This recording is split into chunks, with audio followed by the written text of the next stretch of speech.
Hi, can I get 2 burgers? Sure, that would be $2.00 please. Give me it for free. Now why would I do that? Because I'm VIP.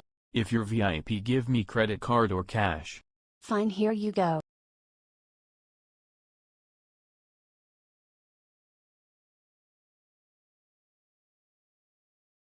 I'm going to sit next to this boy.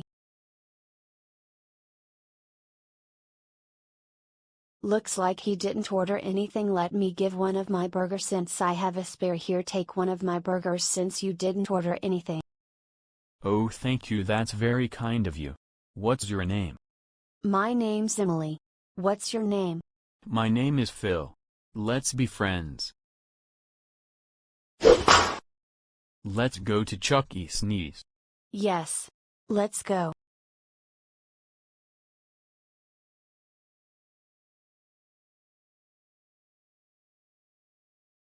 Let's sit down.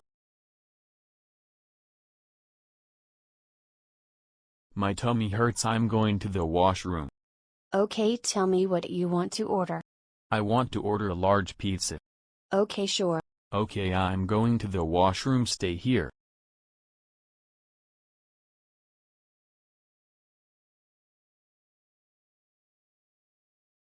Oh my god, Emily, you sneaked out and went to Chuck E. Cheese without telling me. That's it, you are grounded forever. No, Dad, not now. Let's go home now, I'm so angry. Why?